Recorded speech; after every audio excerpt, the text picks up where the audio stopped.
أعوذ بالله من الشيطان الرجيم بسم الله الرحمن الرحيم تلك الرسل فضلنا بعضهم على بعض منهم من كلم الله ورفع بعضهم درجات. یہ رسول ہم نے فضیلت دی ان میں سے بعض کو بعض پر.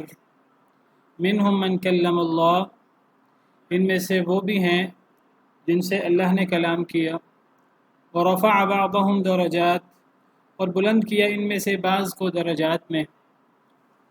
وآتینا عیسی بن مریم البینات، اور ہم نے دی عیسیٰ بن مریم کو البینات روشن نشانیاں. وأیدناہ بروح القدس، اور ہم نے مدد کی ان کی بروح القدس، روح القدس کے ساتھ.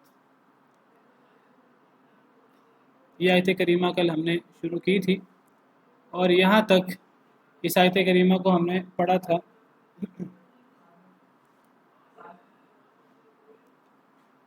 تو اس کی تفصیلی وضاحت تو گزر چکی ہے. بس آیت کے پہلے حصے کی طرف اشارہ کر کے اگلا حصہ شروع کرتا ہوں.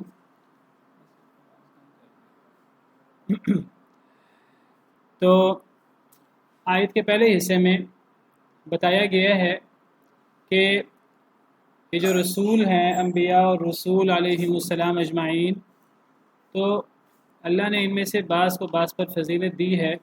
ان کے درجات آپس میں مختلف ہیں. سارے رسول، سارے نبی ایک درجے کے نہیں ہیں. اللہ تعالیٰ نے ہر چیز کے اندر درجات رکھے ہیں، ہر چیز کے اندر، نیک لوگوں میں بھی، برے لوگوں میں بھی، جنت میں بھی، جہنم میں بھی، نعمتوں میں بھی، سزاؤں میں بھی. ہر چیز میں اللہ رب العالمین نے فرق رکھا ہے، درجات رکھے ہیں. درجات منہ ومغفرۃ ورحمہ. تو یہ اللہ کی ایک عام سنت مبارکہ ہے، ایک عام طریقہ کار ہے. جس طرح ہر چیز میں درجات ہیں تو رسولوں کے بھی درجات ہیں. تو بعض رسول بعض رسولوں سے افضل ہیں، یہ ایک عام اصول ہے. لیکن اللہ نے جو فضیلت دی ہے، یہ فضیلت اللہ رب العالمین نے دی ہے، اور اللہ رب العالمین اس فضیلت کو بیان فرما رہے ہیں. اور اللہ رب العالمین خالق کائنات ہیں، جس طرح ہمارے خالق مالک اور رب ہیں، اسی طرح وہ رسولوں کے بھی رب ہیں، رسولوں کے بھی خالق ہیں، مالک ہیں، معبود ہیں. تو اللہ رب العالمین نے فضیلت دی ہے رسولوں کو رسولوں پر.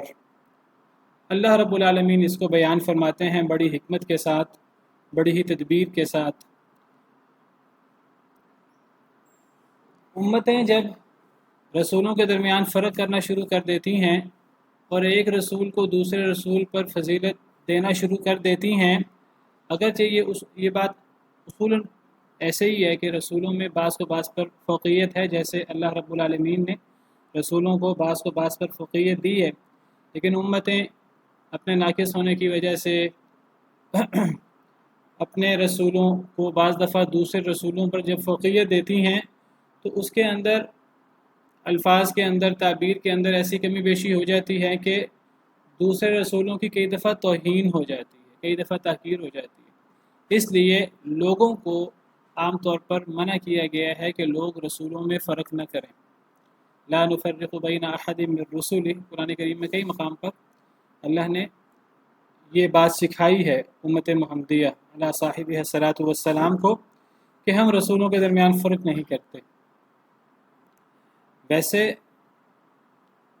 رسولوں میں فرق ہے اور اللہ رب العالمین نے فرق رکھا ہے، اللہ رب العالمین نے فضیلت دی ہے. اگر اس انداز سے وہ قرآن کریم کی آیات یا وہ احادیث مبارکہ بیان کر دی جائیں جن کے اندر اللہ رب العالمین نے رسولوں اور نبیوں کے اس تفاوت کا ذکر فرمایا ہے علمی مجلسوں میں، تو کوئی حرج کی بات نہیں ہے جس میں دوسرے رسولوں کی تحقیر نہ ہو. لیکن اس کو عوامی انداز میں اور ایک دوسرے امتوں کا ایک دوسرے سے مقابلہ کرنا، ان چیزوں میں یہ چیز پسندیدہ نہیں ہے. صحیح بخاری وغیرہ کی احادیث میں ہے کہ ایک دفعہ ایک مسلمان ایک یہودی کے اندر جھگڑا ہو گیا. یہودی کہنے لگا کہ حضرت موسیٰ علیہ السلام کے تو فلاں فلاں فضیلت ہے، مسلمان کہنے لگا کہ نبی کریم صلی اللہ علیہ وسلم کی فلاں فلاں فضیلت ہے، جھگڑا اتنا بڑا کہ وہ ایک دوسرے پر ہاتھ اٹھ گیا۔ صحیح بخاری کی حدیث سے میں نے کل بھی اشارہ کیا تھا، نبی صلی اللہ علیہ وسلم بیٹھے ہوئے تھے کہ ایک یہودی آیا اور وہ عرض کرنے لگا کہ اے ابو القاسم، آپ کے ساتھیوں میں سے ایک بندے نے مجھے تھپڑ مار دیا۔ تو نبی صلی اللہ علیہ وسلم نے پوچھا وہ کون ہے؟ تو وہ یہودی کہنے لگا وہ ایک انصاری شخص ہے۔ آپ نے کہا اس کو بلاؤ۔ پھر آپ نے اس کو بلا کر پوچھا کیا تم نے اس کو مارا ہے؟ تو وہ کہنے لگا کہ میں نے اس یہودی کو بازار میں یہ آواز لگاتے سنا تھا، یہ قسم اٹھا کر کہہ رہا تھا والذی اصطفیٰ موسیٰ علی البشر، اس ذات کی قسم جس نے موسیٰ کو تمام لوگوں پر فضیلت دی ہے، یہ بازار میں یہ ندا لگا رہا تھا یہ یہودی۔ قلت، میں نے کہا ای خبیث، اے خبیث شخص، علی محمد صلی اللہ علیہ وسلم، کیا محمد صلی اللہ علیہ وسلم پر بھی فضیلت دی ہے؟ فاخذتنی غضبہ، مجھے غصہ آ گیا، میں نے اس کو تھپڑ مار دیا۔ اب وہ مسلمانوں کی حکومت تھی، مسلمانوں کا معاشرہ تھا، تو وہ مسلمان اپنے جذبات پر قابو نہیں رکھ سکا اور اس سے زیادتی ہو گئی، اگرچہ اس معاملے کو جو ہے وہ بات چیت کے ذریعے، ڈائلاگ کے ذریعے حل کرنا چاہیے تھا۔ تو نبی صلی اللہ علیہ وسلم نے فرمایا لا تخیروا بین الانبیاء، انبیاء میں ایک کو دوسرے پر فضیلت نہ دو۔ اب چونکہ یہ وہ عوامی جب معاملات شروع ہو جاتے ہیں تو آپ نے اس سے منع فرمایا۔ آپ نے پھر فرمایا کہ قیامت کے دن سب بے ہوش ہو گئے، سب سے پہلے میں ہوش میں آؤں گا جس سے قبر پھٹے گی، زمین پھٹے گی۔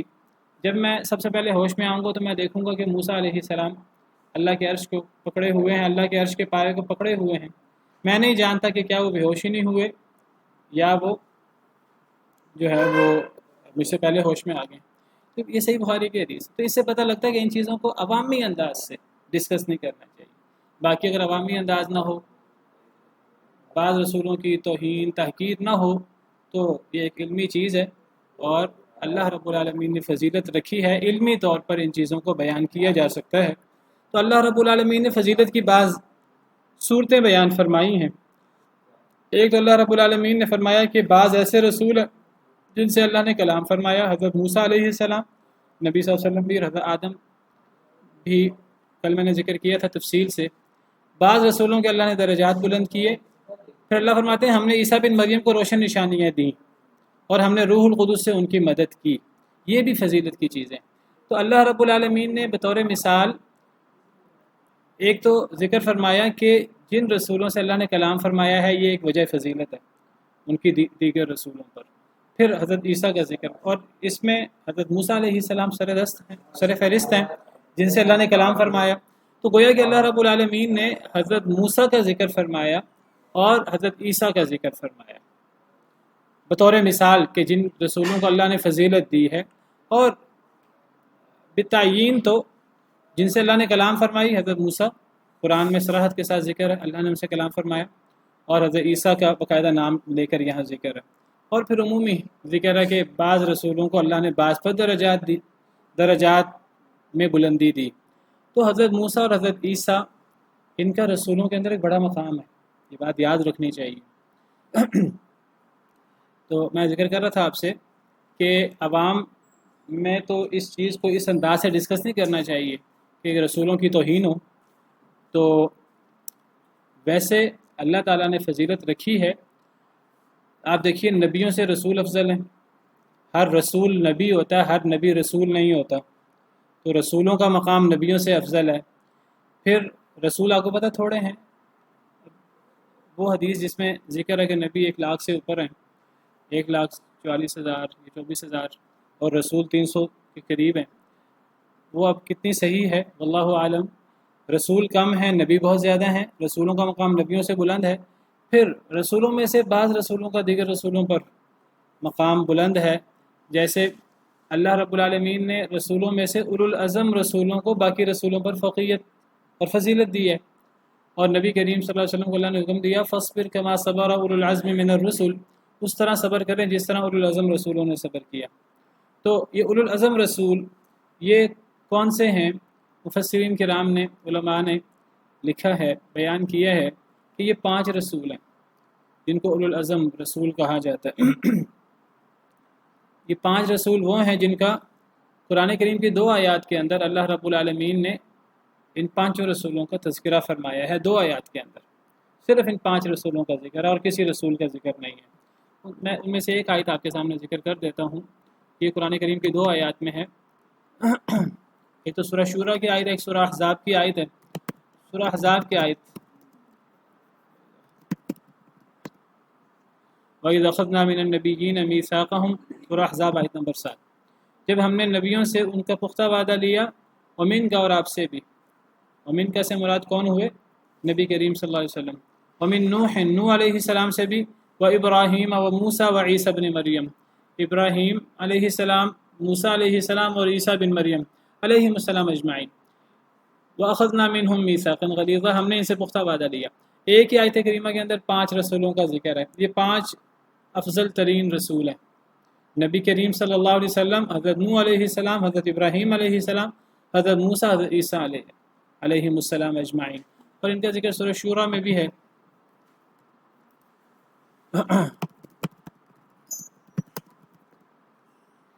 سورہ شورا آیت نمبر 13، شرع لکم من الدین ما وصى به نوحا، بیٹا وہ نعمت انگل سے دو کہ ذرا ایسا کریں، شرع لکم من الدین ما وصى به نوحا، اللہ نے تمہارے لیے وہ دین بطور شرع مقرر فرمایا ہے جس کی وصیت اللہ نے نوح علیہ السلام کو کی تھی، اور جو اللہ نے آپ کو وحی کیا نبی صلی اللہ علیہ وسلم، اور جس کی وصیت ہم نے ابراہیم، موسیٰ اور عیسیٰ علیہ السلام اجمعین کو کی تھی، یہ کہ دین کو قائم کرو اور اس میں تفرقہ بازی نہ کرو۔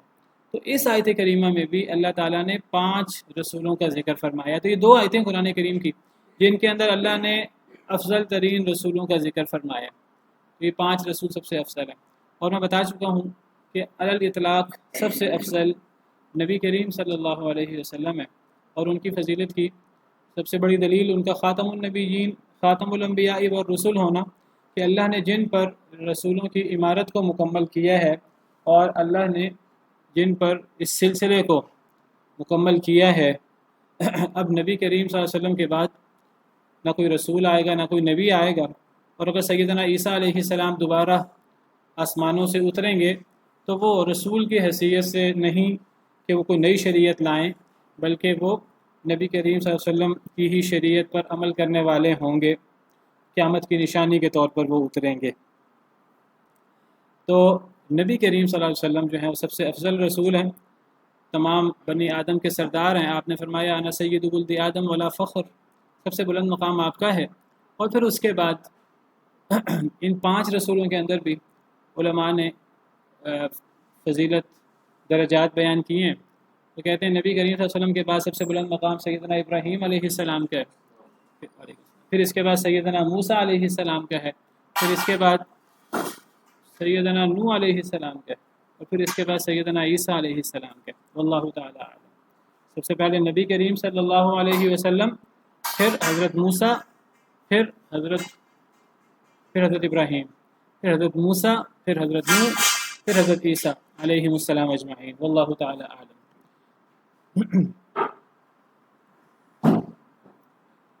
اس انداز سے فضیلت بیان نہیں کرنی چاہیے کہ جس سے فضیلت بیان کرتے کرتے کسی کی توہین ہو جائے۔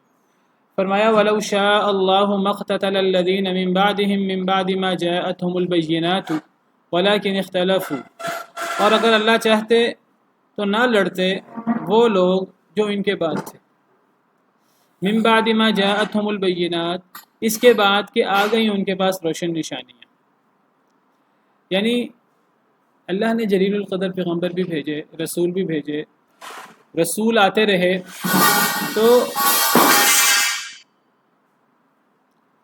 رسولوں کے آنے کے بعد اللہ رب العالمین نے اصلاح فرمائی لوگوں کی، اور زمین کے اندر اصلاح ہوئی، فساد اور اختلاف ختم ہوا رسولوں کے ذریعے۔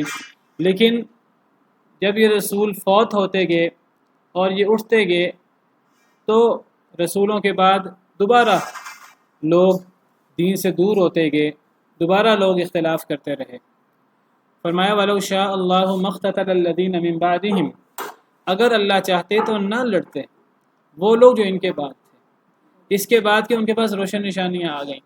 کیا مطلب مطلب یہ ہے کہ رسولوں کے آنے سے تو اللہ رب العالمین نے لوگوں کے اختلاف ختم کروا دیے، لوگوں کی خرابیاں ختم کروا دی، لیکن جب رسول چلے گئے تو رسولوں کے بعد پھر لڑائیاں ہوئیں، پھر اختلاف ہوا۔ اللہ فرماتے ہیں اگر اللہ چاہتے تو نہ اختلاف ہوتا، اگر اللہ چاہتے تو یہ اختلاف نہ ہوتا۔ کیا مطلب؟ مطلب یہ ہے کہ یہ جو پھر رسولوں کے بعد یہ جو قتل و غارت ہوئی آپس میں لوگوں کی، اور یہ جو اختلاف ہوا، حالانکہ روشن دلائل موجود تھے، رسولوں کی تعلیمات موجود تھیں، لیکن رسولوں کی تعلیمات کے باوجود، رسولوں کے فوت ہونے کے بعد، رسولوں کے بعد یہ جو لڑائی جھگڑا ہوا، یہ جو قتل و غارت ہوئی، یہ اللہ کے حکم سے ہی تھی۔ اگر اللہ چاہتے تو ایسا نہ ہوتا۔ گویا کہ کیا نتیجہ نکلا کہ جب ایسا ہوا تو پھر اللہ کی مشیت سے ہی ہوا، ورنہ اگر اللہ چاہتے تو نہ ہوتا۔ وَلَٰكِنِ اخْتَلَفُوا، لیکن انہوں نے اختلاف کیا، روشن نشانیاں آنے کے بعد بھی اختلاف کیا رسولوں کے بعد۔ فَمِنْهُمْ مَنْ آمَنَ وَمِنْهُمْ مَنْ كَفَرَ، ان میں سے کچھ تو ایمان والے ہو گئے، کچھ کافر ہو گئے۔ رسولوں کے بعد کچھ لوگ ایمان والے ہو گئے کہ رسولوں کی تعلیمات پر گامزن رہے، اور کچھ لوگ کافر ہو گئے۔ وَلَوْ شَاءَ اللَّهُ مَا اقْتَتَلُوا، پھر اللہ دوبارہ تکرار کے ساتھ فرماتے ہیں اگر اللہ چاہتے تو یہ نہ لڑتے آپس میں۔ اقتتل کا مطلب آپس میں لڑنا ہوتا ہے۔ اگر اللہ چاہتے تو یہ نہ لڑتے، رسولوں کے بعد، روشن نشانیاں آنے کے بعد یہ نہ لڑتے، نہ ایک دوسرے کو قتل کرتے، نہ ایک دوسرے سے اختلاف کرتے۔ اگر اللہ چاہتے تو یہ ایسا نہ ہوتا۔ کیا مطلب؟ اللہ نے چاہا، اللہ کی مشیت ہوئی، جیسے اللہ کی حکمت بالغہ ہوئی کہ انہوں نے اختلاف کیا اور یہ آپس میں لڑے۔ اگر اللہ چاہتے تو یہ نہ لڑتے۔ وَلَٰكِنَّ اللَّهَ يَفْعَلُ مَا يُرِيدُ، لیکن اللہ تعالیٰ کرتے ہیں جو وہ چاہتے ہیں۔ کیا مطلب اللہ کرتے ہیں جو وہ چاہتے ہیں؟ یعنی یہ جو پھر لڑائی ہوئی آپس میں، یہ جو قتل و غارت ہوئی، دلائل آنے کے بعد بھی یہ جو اختلاف ہوا، اللہ جو چاہتے ہیں کرتے ہیں، اللہ کی مشیت سے ہوا۔ اگر اللہ چاہتے تو ایسا نہ ہوتا۔ کیا مطلب ہے ان آیات کریمہ کا؟ بہت غور طلب آیات ہیں، اور ان آیات سے بہت لوگوں کے ذہنوں میں سوالات بھی پیدا ہوتے ہیں، جن کے جوابات بھی قرآن کریم میں جگہ جگہ بکھرے ہیں۔ تو اس آیت کریمہ سے محسوس یہ ہوتا ہے اگر اللہ چاہتے تو رسولوں کے بعد لوگ آپس میں نہ لڑتے، لوگ ایک دوسرے کو قتل نہ کرتے، لوگ روشن نشانیاں آنے کے بعد اختلاف نہ کرتے، لیکن اللہ وہ کرتے ہیں جو اللہ چاہتے ہیں۔ گویا کہ اللہ کی چاہت سے، اللہ کی مشیت سے لوگوں کے آپس میں قتل و غارت بھی ہوئی اور لوگوں کا آپس میں اختلاف بھی ہوا۔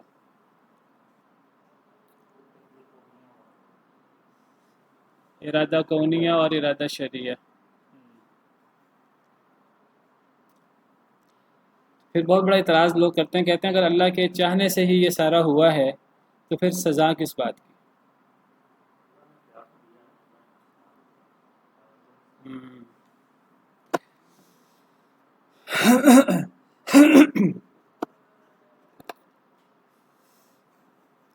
ان آیات پر، ان جیسی آیات پر بہت زیادہ غور کرنا چاہیے۔ اگرچہ فوری طور پر بندہ حیران ہو جاتا ہے کہ کیسی آیت ہے اور یہ آیت کیا کہہ رہی ہے، لیکن ان آیات کو سمجھنا بہت ضروری ہے۔ دیکھیے، سب سے پہلے تو یہ سمجھیے کہ کیا اللہ کو یہ پسند ہے کہ لوگ آپس میں لڑیں؟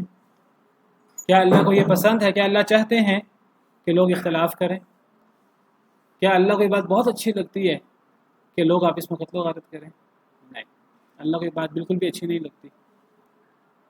اللہ اپنے بندوں سے ان کی ماؤں سے زیادہ محبت کرتے ہیں۔ اللہ کی محبت بہت شدید ہے اپنے بندوں کے ساتھ۔ اللہ اپنے بندوں کے خیر خواہ ہیں، اللہ اپنے بندوں کی خیر خواہی چاہتے ہیں۔ جب اللہ اپنے بندوں کی خیر خواہی چاہتے ہیں تو پھر لوگوں کا آپس میں اختلاف کرنا، لوگوں کا آپس میں لڑنا، یہ تو ان کو دنیا کے اندر بھی اللہ کے غضب کا حقدار ٹھہراتا ہے، اور آخرت میں بھی ان کو جہنم کی آگ کا مستحق ٹھہراتا ہے۔ تو پہلے تو یہ بات سمجھ لیجئے کہ اللہ رب العالمین نے قرآن کریم میں نبی کریم صلی اللہ علیہ وسلم نے احادیث مبارکہ میں جگہ جگہ اختلاف کرنے سے، آپس میں لڑنے سے منع فرمایا ہے، تفرقہ بازی سے منع فرمایا ہے۔ قرآن کریم میں ہی ہے وَاعْتَصِمُوا بِحَبْلِ اللَّهِ جَمِيعًا وَلَا تَفَرَّقُوا، اللہ کی رسی کو مضبوطی سے تھام لو اور تفرقہ بازی اختیار نہ کرو۔ اور قرآن کریم میں مذمت کرتا ہے ان لوگوں کی جو اختلاف کرتے ہیں، جو فرقہ ڈالتے ہیں، جو فرقہ بازی اختیار کرتے ہیں۔ اللہ فرماتے ہیں ان الذین فرقوا دینہم وکانوا شیعا لست منہم فی شیء، جن لوگوں نے اپنے دین کو تفرقے میں ڈال دیا اور جو لوگ گروہوں میں بٹ گئے، اے نبی آپ کا ایسے لوگوں سے کوئی تعلق نہیں۔ اللہ فرماتے ہیں مختلفتم فیہ من شیء فحکمہ الی اللہ، تمہارا آپس میں جو اختلاف بھی ہو جائے اس کا فیصلہ اللہ سے کروا لو، یعنی اللہ کی شریعت سے، اللہ کی کتاب سے اختلافات حل ہو جاتے ہیں۔ اللہ کی کتاب کے بعد، قرآن و سنت کے بعد آپس میں تنازع باقی رہنے کا کوئی تک باقی نہیں بچتا۔ فَإِن تَنَازَعْتُمْ فِي شَيْءٍ فَرُدُّوهُ إِلَى اللَّهِ وَالرَّسُولِ، اگر تمہارا کسی شے میں تنازع ہو جائے تو اسے اللہ اور رسول کی طرف لوٹا دو۔ تو ان آیات کریمہ سے پتہ لگا اور قرآن و سنت کے بہت سارے احکامات سے پتہ لگا کہ اللہ تعالیٰ تفرقہ بازی کو، اختلاف کو بالکل پسند نہیں کرتے۔ اسی طرح اللہ تعالیٰ قتل و غارت کو بالکل پسند نہیں کرتے۔ اللہ لڑائی کو، قتل و غارت کو بہت ناپسند کرتے ہیں۔ حدیث مبارکہ ہے کہ سباب المسلم فسوق وقتالہ کفر، مسلمانوں کا ایک دوسرے کو گالی دینا، برا بلا کہنا، یہ فسق و فجور ہونے کی، یہ فسق و فجور ہے، یہ فاسق و فاجر ہونے کی علامت ہے۔ وقتالہ کفر، اور مسلمانوں کا آپس میں لڑنا یہ کفر ہے۔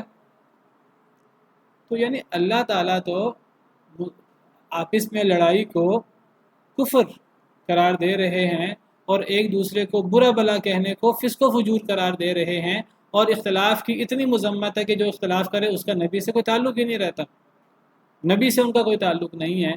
اور اختلاف کو حل کرنے کے لیے تو شریعت آئی تھی، قرآن آیا تھا۔ تو اس سے پتہ لگا کہ اللہ رب العالمین کو یہ پسند نہیں ہے کہ لوگ اختلاف کریں۔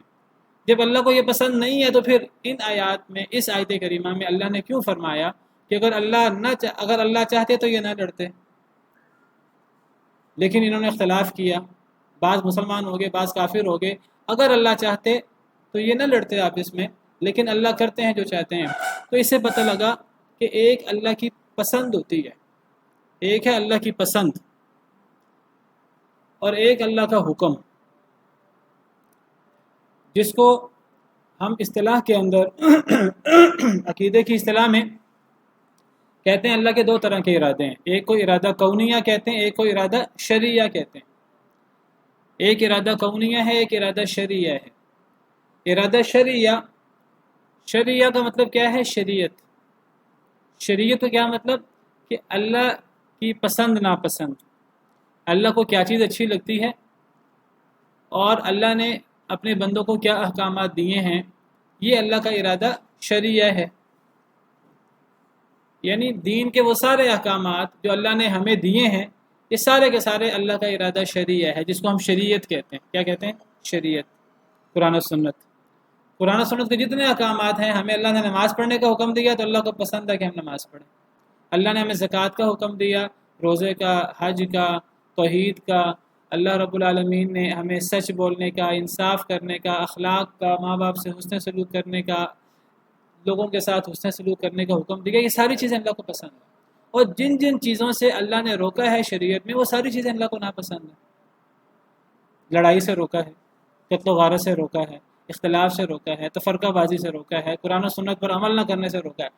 تو ایک ہے اللہ کی شریعت، جس کو اللہ کا ارادہ شرعیہ کہتے ہیں، لیکن ایک اللہ کا اور ارادہ بھی ہے جس کو ارادہ کونیہ کہتے ہیں۔ کونیہ کا کیا مطلب؟ ہونا، کہ جو ہوا اس کائنات میں، جو کچھ ہوا، ایک بات تو یاد رکھے کہ اللہ کے حکم سے ہوا ہے۔ اس کائنات میں کوئی چیز اللہ کے حکم کے بغیر نہیں ہو سکتی، کیونکہ یہ کائنات اللہ کی ہے۔ اس کائنات کی جتنی مخلوقات ہیں، آسمان، زمین، اجرام فلکی، یہ سمندر، یہ درخت، شجر، حجر، یہ سب، یہ کائنات اور کائنات کے اندر سب کچھ اللہ کے علاوہ ہر چیز اللہ کی مخلوق ہے، اور اللہ کی مخلوق اللہ کا ملک ہے۔ تو اللہ رب العالمین سب کے خالق اور مالک ہے. اللہ نے سب کو پیدا فرمایا ہے، وہ اچھی چیز ہو یا بری چیز ہو. تو اس کائنات کے اندر جو کچھ ہوتا ہے اچھا ہو یا برا اللہ کے حکم سے ہوتا ہے. یہ ایک الگ بات ہے کہ وہ اللہ کو پسند ہو یا نہ ہو. اس کو اللہ کا ارادہ کونیہ کہتے ہیں. کیا کہتے ہیں اس کو؟ ارادہ کونیہ.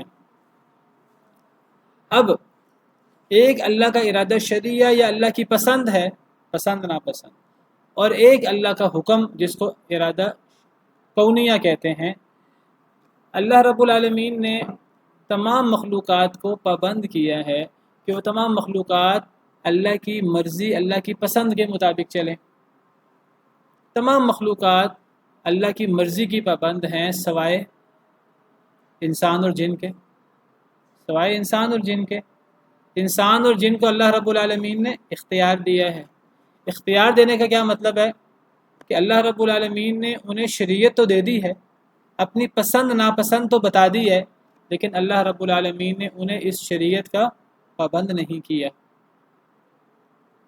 چاہیں تو وہ اللہ کی شریعت پر عمل کر لیں، اللہ کی پسند پر عمل کر لیں تو پھر دنیا میں بھی کامیاب اور آخرت میں بھی کامیاب، اور چاہیں تو وہ اللہ کی اس پسند اس شریعت کو نہ مانیں. اللہ نے وقتی اختیار دیا ہے انسان اور جن کو، جس کو امانت کہتے ہیں. چاہیں تو نہ مانیں، نہیں مانیں گے تو دنیا بھی تباہ آخرت بھی تباہ. تو جب انسان اللہ کی جو شریعت اور جس کو اللہ کی پسند ناپسند سے تعبیر میں کر رہا ہوں، جس کو علماء ارادہ شرعیہ کہتے ہیں، جس کو شریعت کہتے ہیں، تو جب انسان اللہ کی شریعت کے مطابق چلتا ہے، میں اللہ کا بندہ ہوں، اللہ کے مجھ پہ بڑے احسانات ہیں، میں اللہ کے سامنے عاجز ہوں، میں اللہ کی نافرمانی نہیں کروں گا. جب ایک شخص یہ طے کر لیتا ہے تو وہ شخص اللہ کی پسند پر بھی چل رہا ہے، اللہ کی پسند ناپسند پر، اور وہ شخص اللہ کا جو ارادہ کونیہ ہے اس کے مطابق بھی چل رہا ہے. دوسرا شخص وہ کہتا ہے میں نے اللہ کی شریعت کو نہیں ماننا، میں نے اللہ کی طرف سے اترنے والے دین کو نہیں ماننا. اور اللہ نے اختیار دیا ہے انسان اور جن کو، اور کسی کو اختیار نہیں ہے. انسان اور جن کو اللہ رب العالمین نے اختیار دیا ہے. ایک کافر کہتا ہے میں نے نہیں ماننا، اور وہ نہیں مانتا اور اسی کفر پہ دنیا سے چلا جاتا ہے، تو یہ شخص اللہ کی ارادہ شرعیہ کی تو مخالفت کر رہا ہے، اللہ کی پسند کی تو مخالفت کر رہا ہے، اللہ کی مرضی کی تو مخالفت کر رہا ہے، لیکن یہ اللہ کے ارادہ کونیہ کے مطابق، اللہ کے حکم کے مطابق زندگی گزار کے گیا. کیسے؟ کہ وہ جو اس نے کفر کو اختیار کیا ہے اس کے پاس خود کوئی پاور نہیں ہے، خود کوئی طاقت نہیں ہے کہ وہ اپنی مرضی سے اللہ سے مقابلہ کر سکے، وہ اپنی طاقت سے اللہ کا مقابلہ کر سکے. یہ اختیار انسان نے اللہ سے چھین کر نہیں لیا. یہ اختیار انسان کو کس نے دیا؟ اللہ نے ہی دیا. جب اختیار انسان کو اللہ نے ہی دیا ہے تو انسان کا کفر کرنا بھی اللہ کے حکم سے ہی ہے. یہ بھی کیا ہے؟ اللہ کا حکم یا اللہ کا ارادہ کونیہ. کونیہ کا مطلب ہونا. جو چیز ہو جاتی ہے وہ اللہ کا ارادہ کونیہ ہوتا ہے، چاہے وہ اللہ کی مرضی ہو یا نہ ہو. اور اللہ کا ارادہ شرعیہ، اس کا ہونا ضروری تو نہیں ہے کیونکہ یہ کونیہ نہیں ہے. کونیہ کا مطلب ہونا اور شرعیہ کا مطلب شریعت. تو جو ارادہ کونیہ ہے وہ ہو کر رہتا ہے، اور جو ارادہ شرعیہ ہے اللہ تعالیٰ کا وہ لازمی نہیں کہ وہ وقوع پذیر بھی ہو. لیکن ارادہ شرعیہ کے بارے میں ایک چیز لازمی ہے کہ وہ اللہ کی پسند ہوتی ہے، وہ اللہ کی مرضی ہوتی ہے. ارادہ شرعیہ کے بارے میں یہ بات آپ بس 2 جملے یاد رکھ لیں. ارادہ شرعیہ کے بارے میں خلاصہ جو میں بیان کروں، اللہ کا ارادہ شرعیہ، اس میں یہ لازمی ہے کہ وہ اللہ کی پسند ہو، لیکن یہ لازمی نہیں ہے کہ وہ واقع بھی ہو. کبھی وہ واقع ہو بھی جاتا ہے، کبھی وہ واقع نہیں ہوتا. اللہ کا ارادہ شرعیہ اللہ نے پابند نہیں کیا لوگوں پر، انسانوں اور جنوں پر، کہ اللہ کے وہ ارادہ شرعیہ کے پابند ہوں. اور جو اللہ کا ارادہ کونیہ ہے اس کے بارے میں بھی 2 چیزیں ذہن میں رکھیں کہ وہ ایک پہلی چیز یہ ہے کہ وہ ہو کر رہتا ہے. یہ نہیں ہوتا کہ وہ نہ ہو. ارادہ شرعیہ کے بارے میں ضروری نہیں کہ وہ ہو، ارادہ کونیہ کے بارے میں ضروری ہے کہ وہ ہو. لیکن یہ ضروری نہیں ہے کہ اللہ کی پسند بھی ہو. بس یہ دو چیزیں ذہن میں رکھیں. ارادہ کونیہ میں کون کو ذہن میں رکھیں، ہونا، اس میں ہونا لازمی ہے، اور چاہے وہ اللہ کی پسند ہے کہ نہیں. اور ارادہ شرعیہ میں شریعت، اللہ کی پسند، یہ مد نظر رکھیں، یہ لازمی ہوتی ہے ارادہ شرعیہ میں، چاہے وہ واقع ہو کہ نہ ہو. جب یہ دو، اگر آپ اللہ کے ارادے کی دو قسمیں کر لیں جو قرآن کریم کی جگہ جگہ ثابت ہوتی ہیں، تو آپ کے سامنے یہ تقدیر کا یہ سارا مسئلہ تقدیر کا ہے، یہ سارا سمجھ آ جاتا ہے.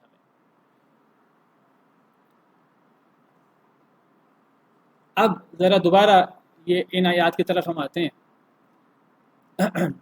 اس کو آپ ارادہ کونیہ، ارادہ شرعیہ کہہ لیں. یہ اس کو ارادے کی دو قسمیں بھی کہتے ہیں، اور اس کو مشیت کی دو قسمیں بھی کہتے ہیں. یہاں لفظ شاء ہے. تو ارادے کی دو قسمیں ہیں، یا اللہ کی مشیت، اللہ کے چاہنے کی دو قسمیں. تو کونیہ اور شرعیہ. اچھا، یہ جو اللہ یہاں فرما رہے ہیں کہ رسولوں کے بعد اگر اللہ چاہتے تو لوگ آپس میں نہ لڑتے، اور روشن دلائل آنے کے بعد لوگ آپس میں اختلاف نہ کرتے. گویا کہ اگر لوگ لڑے ہیں آپس میں رسولوں کے بعد، دلائل آنے کے بعد اگر لوگوں نے اختلاف کیا ہے، تو یہ لوگوں نے اللہ کی مشیت، اللہ کے ارادے سے کیا ہے. یہاں کون سا ارادہ مراد ہوا؟ یہاں اللہ کا ارادہ کونیہ مراد ہوا.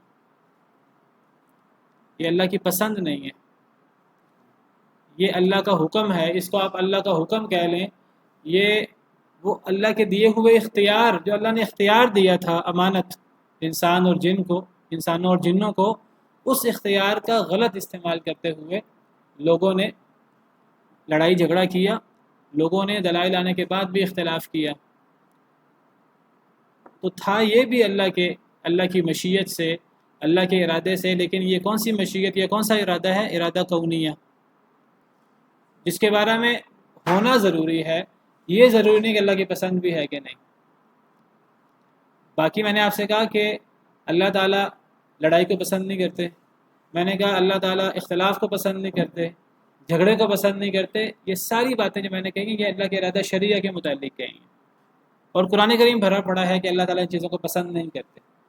تو اللہ کا ارادہ شرعیہ یا اللہ کی پسند، اور اللہ کے ارادہ کونیہ جس کو اللہ کا حکم کہتے ہیں، اس میں فرق کرنا چاہیے.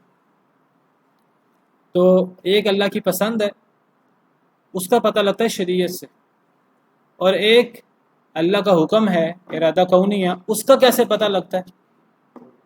ہو جانے سے.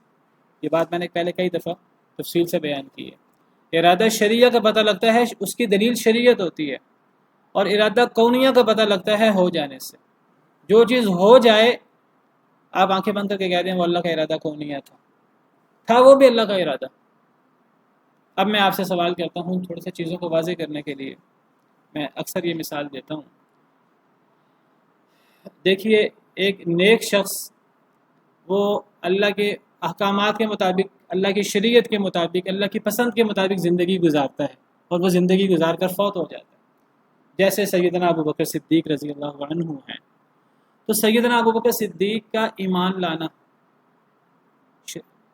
اللہ پر، رسول پر، اللہ کی شریعت کو ماننا، یہ ہو گیا ہے، یہ واقعہ ہو چکا ہے آج سے 1400 سال پہلے.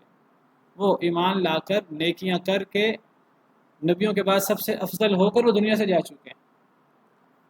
تو حضرت ابوبکر صدیق کا جو ایمان ہے، یہ اللہ کے ارادہ شرعیہ کے مطابق ہے کہ نہیں؟ یہ اللہ کے ارادہ شرعیہ کے مطابق ہے. یعنی ان کا ایمان لانا، ان کا رسول کی باتیں ماننا، دین پر عمل کرنا، یہ اللہ کی شریعت کے مطابق ہے، اللہ کی پسند کے مطابق ہے. وہ اللہ کی پسند پر پوری زندگی گزار کے چلے گئے، اللہ کے ارادہ شرعیہ کے مطابق ہے. اچھا، حضرت ابوبکر صدیق کا ایمان لانا اللہ کے ارادہ کونیہ کے مطابق ہے کہ نہیں؟ کیسے پتہ لگے گا؟ ہونے سے. ہوا کیا ہے؟ وہ ایمان لا کر گئے ہیں، وہ اللہ کی پسند کے مطابق زندگی گزار کر گئے ہیں. تو یہ اللہ کا ارادہ کونیہ بھی تھا. حضرت ابوبکر صدیق کا ایمان لانا یہ اللہ کا ارادہ شرعیہ بھی ہے، اللہ کی مرضی بھی ہے، اور اللہ کا ارادہ کونیہ بھی ہے، یعنی اللہ کا حکم بھی ہے. دونوں چیزیں اس میں پائی جاتی ہیں. لیکن ابو جہل کا کفر کرنا، ابو جہل کا تکبر کرنا، یہ شیطان کا تکبر کرنا اور اللہ کی بات نہ ماننا، یہ اللہ کا ارادہ شرعیہ کے مطابق ہے کہ نہیں؟ یعنی شیطان نے یہ کام اللہ کی پسند اللہ کی مرضی کے مطابق کیا؟ ہرگز نہیں۔ ابو جہل نے جو کفر کیا نبی کریم صلی اللہ علیہ وسلم کے ساتھ، یا نبیوں کے دشمنوں نے جو نبیوں کے ساتھ کفر کیا، انہوں نے اللہ کی پسند کے مطابق نہیں کیا، اللہ کا ارادہ شریعہ کے مطابق نہیں کیا۔ اللہ کا ارادہ شریعہ کی مخالفت ہو سکتی ہے، اللہ کا ارادہ شریعہ اللہ کی پسند ہے، اس کی مخالفت ہو سکتی ہے۔ ارادہ شریعہ میں یہ لازمی ہے کہ اللہ کی پسند ہو، یہ لازمی نہیں ہے کہ وہ ہو بھی، اس کے خلاف بھی ہو سکتا ہے۔ تو ابو جہل کا کفر یہ اللہ کے ارادہ شریعہ کے الٹ ہے، اللہ کی مرضی کے خلاف ہے، اللہ کے ارادہ کونیہ کے مطابق ہے کہ خلاف ہے؟ اللہ کے ارادہ کونیہ کے مطابق ہے یہ بھی اللہ کے ارادے سے۔ ابو جہل کا کفر کرنا، شیطان کا کفر کرنا، انکار کرنا، تکبر کرنا ہے یہ بھی اللہ کے ارادے سے۔ لیکن یہاں ارادہ اور مرضی کونیہ شریعہ، آپ اس میں خلط ملت نہ ہو، یہ اللہ کی مرضی نہیں ہے، یہ وہ جو اللہ نے اختیار دیا ہے۔ شیطان بھی جنوں میں سے ہے، ابو جہل انسانوں میں سے ہے۔ انسان اور جن کو اللہ نے اختیار دیا ہے، اگر انسان اور جن نے اس اختیار کا غلط استعمال کیا، جیسے ابو جہل نے غلط استعمال کیا اس اختیار کا، شیطان نے اس اختیار کا غلط استعمال کیا، انہوں نے اللہ کے ارادہ شریعہ کی تو مخالفت کی، لیکن اللہ کے ارادہ کونیہ کے مطابق ہے یہ بھی اللہ کا ارادہ ہے، یہ بھی اللہ کا ارادہ۔ اس کائنات میں کوئی چیز اللہ کے ارادے سے باہر نہیں ہے، ارادہ کونیہ سے باہر نہیں ہے، ارادہ شریعہ سے باہر ہو سکتی ہے، اللہ کی مرضی کے خلاف ہو سکتی ہے، اللہ کے ارادہ کونیہ سے کوئی چیز باہر نہیں ہے۔ اگر اللہ اختیار ہی نہ دیتے شیطان کو یا ابو جہل کو، انسان کو، تو کوئی شیطان، کوئی انسان اللہ کی نافرمانی نہ کر سکتا، جیسے اللہ رب العالمین نے دیگر مخلوقات کو یہ اختیار دیا ہی نہیں۔ تو اللہ کی دیگر مخلوقات کے لیے اللہ کا ارادہ شرعی اور اللہ کا ارادہ کونیہ ایک جیسا ہے، یہ بات یاد رکھیے۔ فرشتے اللہ کی نافرمانی کر ہی نہیں سکتے، تو فرشتے جو کرتے ہیں یا دیگر جانور آسمان زمین جو کرتے ہیں وہ اللہ کا ارادہ شرعیہ بھی ہوتا ہے، اللہ کا ارادہ کونیہ بھی ہوتا ہے، کیونکہ وہ اللہ کے حکم کی خلاف ورزی کر ہی نہیں سکتے۔ انسان اور جن کو اللہ نے اختیار دیا ہے، جس کو امانت کہتے ہیں، یہی انسان اور جن کا باقی مخلوقات سے فرق ہے۔ تو انسان اور جن میں اللہ کا ارادہ کونیہ اور شرعیہ چینج ہو جاتا ہے، فرق ہو جاتا ہے۔ ابوبکر صدیق کا ایمان لانا اللہ کا ارادہ کونیہ بھی ہے اور اللہ کا ارادہ شرعیہ بھی۔ ابو جہل کا کفر کرنا یہ اللہ کا ارادہ کونیہ تو ہے کیونکہ ایسا ہو چکا ہے، اللہ کا ارادہ شرعیہ نہیں ہے، یہ اللہ کی مرضی کے خلاف ہے۔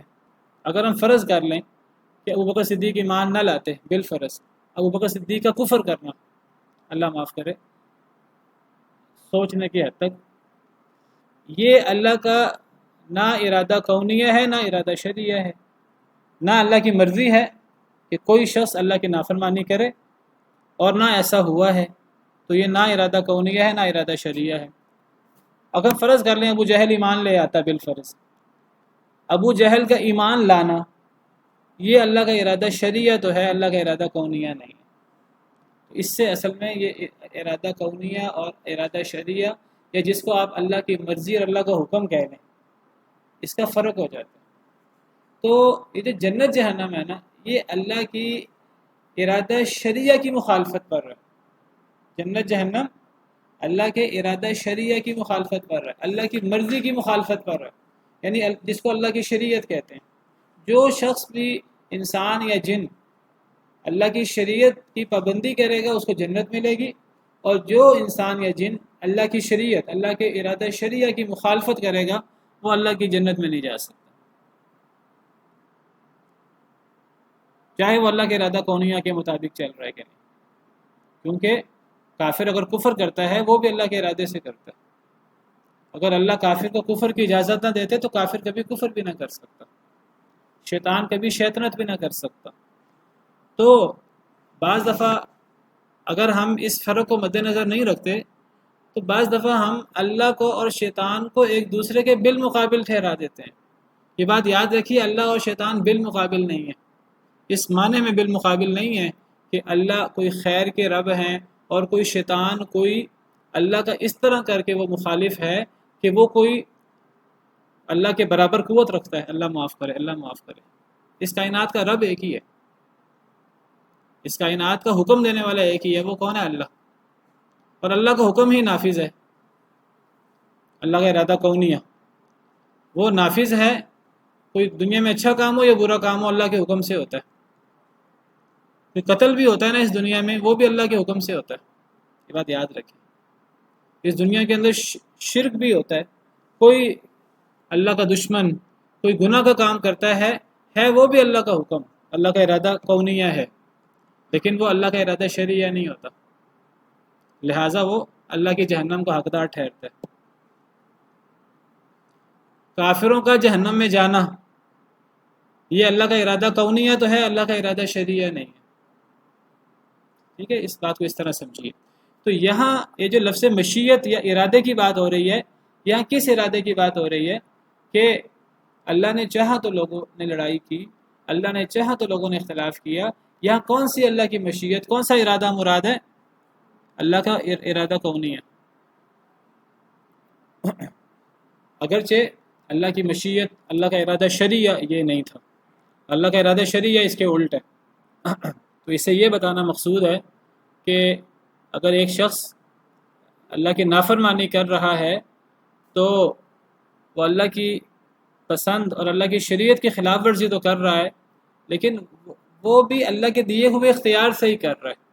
وہ یہ اللہ کے نافرمانی کرنے کی طاقت اپنے پاس سے لے کر نہیں آیا، وہ بھی اللہ کے دیے ہوئے اختیار سے ہی اللہ کی نافرمانی کر رہا۔ تو ایک کافر شخص کے لیے کتنی بڑی مصیبت ہے کہ وہ اگر اللہ کی نافرمانی بھی کر رہا ہے، اللہ کا انکار بھی کر رہا ہے اللہ کے دیے ہوئے اختیار کی بنا پر۔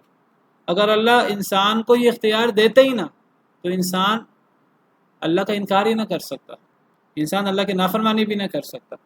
لیکن بہرحال اللہ نے انسان کو اور جنوں کو اختیار دیا ہے، اس کو ارادہ کونیہ کہتے ہیں۔ مومن کا ایمان لانا، کافر کا کفر کرنا، یہ دونوں اللہ کے حکم سے ہیں، اللہ کے ارادہ کونیہ سے ہیں۔ لیکن مومن کا ایمان اللہ کا ارادہ شرعیہ بھی ہے، لہٰذا یہ دنیا میں بھی کامیاب ہے، آخرت میں بھی۔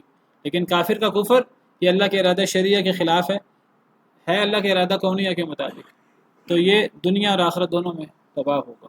سبحان ربک رب العزت عما یصفون وسلام علی المرسلین والحمد للہ رب العالمین۔